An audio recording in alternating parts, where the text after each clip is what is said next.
To flash or not to flash? That's a really good question. Hi everyone, Leo Notenboom here for AskLeo.com.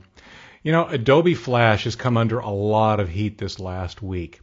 There have been several zero-day vulnerabilities that have been discovered, and in most cases quickly repaired.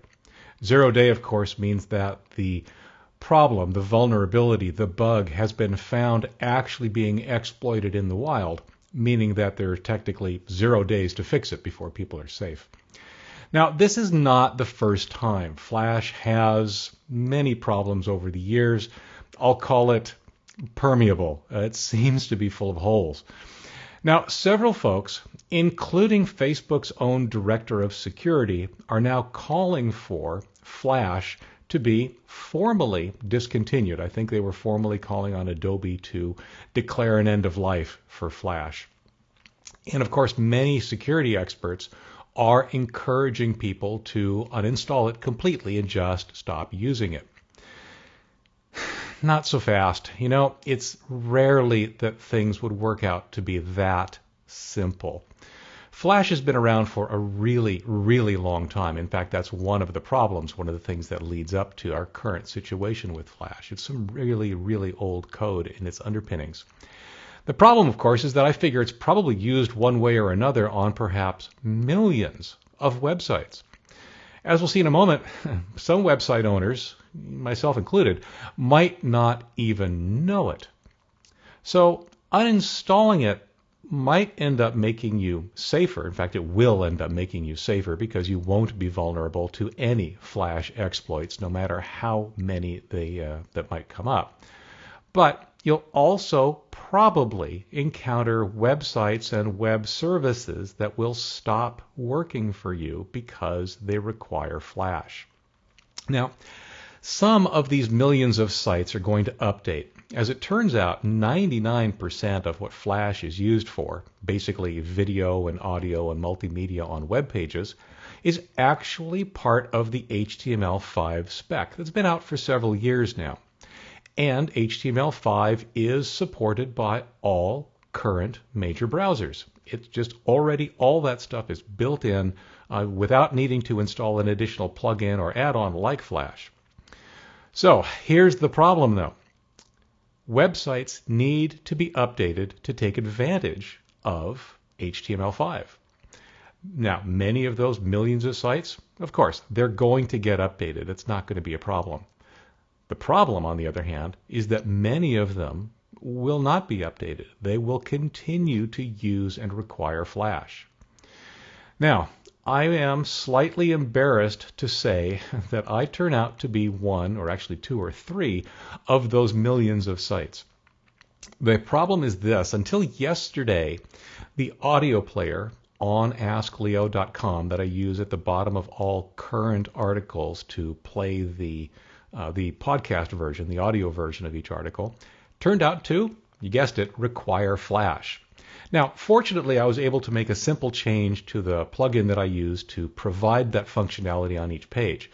So it's a quick change, and all of the players now are HTML5 compatible, and they just work there. Unfortunately, that's not true for a couple of my other sites, specifically the members-only site that contains the videos that accompany your purchase of many of my Ask Leo books. When you purchase a book, you have an opportunity to register and get an account on members.askleo.com where you can access bonus material.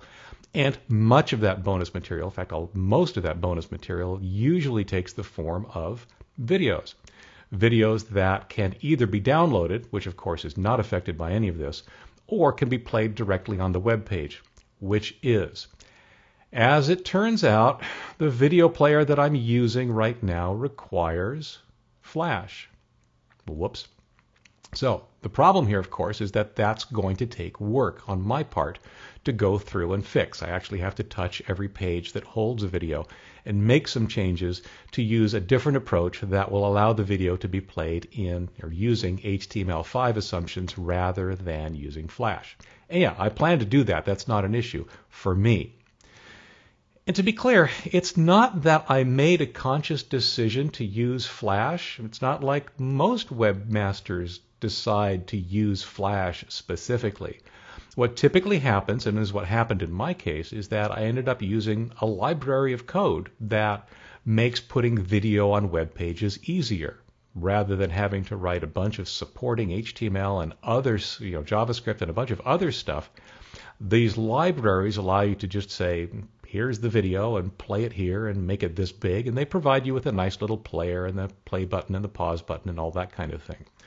Well, as it turns out, the library that I chose requires Flash. Now, 10 years ago, that was a perfectly valid assumption, a perfectly valid requirement. And in fact, that's one of the reasons that Flash became so popular, is because Flash was being used to provide video on, again, millions of different websites. It was the way to do it. It's not so much true anymore, though, and that's why this is happening. That's why websites technically should be changing to move away from Flash. So, the real question, of course, is, well, what do you do? Well, to be clear, if you own or operate a website, like I do, view it with Flash uninstalled or disabled, like I did. Like me, you might be in for a surprise. You might find that pieces of your website don't operate the way you expect them to, or that pieces of functionality are completely missing if Flash is not allowed to run when your website is displayed. So check it out and then consider your alternatives. Figure out if it's going to be something that you want to fix, or maybe just leave alone. I don't know. It's the decision you have to make. As an average user, of course, the answer is more complicated. You can, of course, uninstall Flash completely. The way to do that typically is to go into Control Panel, Add or Remove Programs, and just look for either Shockwave Flash or Adobe Flash and uninstall those and the components that have the similar names.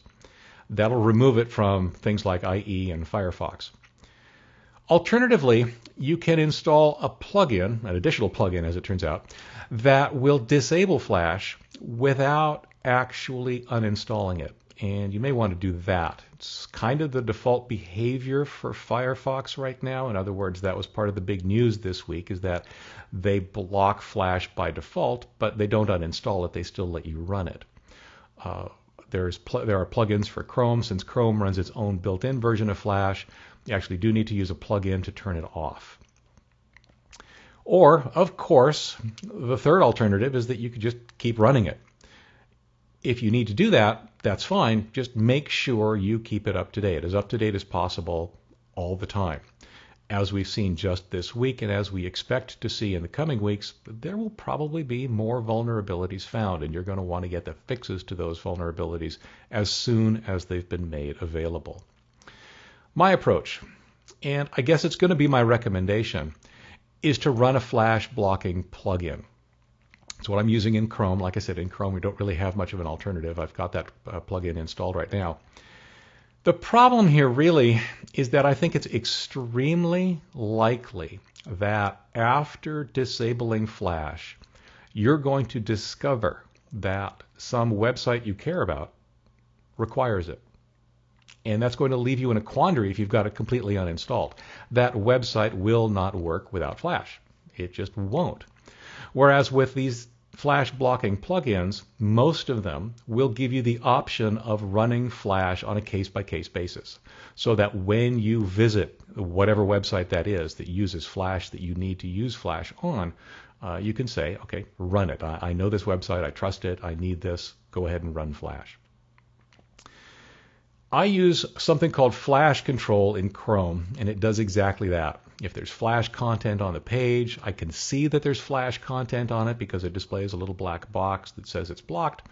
And by clicking on that box, I can then choose to run the Flash content on that page manually. But like I said, honestly, it really all depends on what sites you visit regularly on the web, how many of them require Flash, and how important they are to you. I think once you run a blocker, you'll be very surprised at just how pervasive Flash is.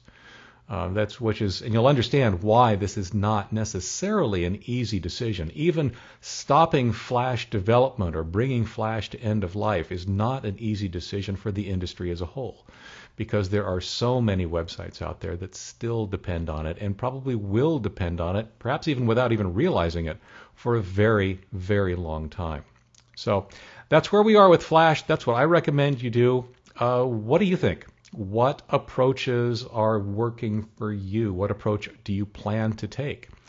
Do you have a good Flash blocking plugin for whatever browser it is you're using, or some options within that browser to help control Flash?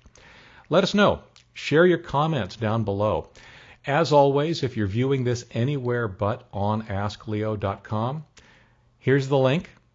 Go visit that page. That's where we have comments, the discussion, the ideas that other people will be sharing.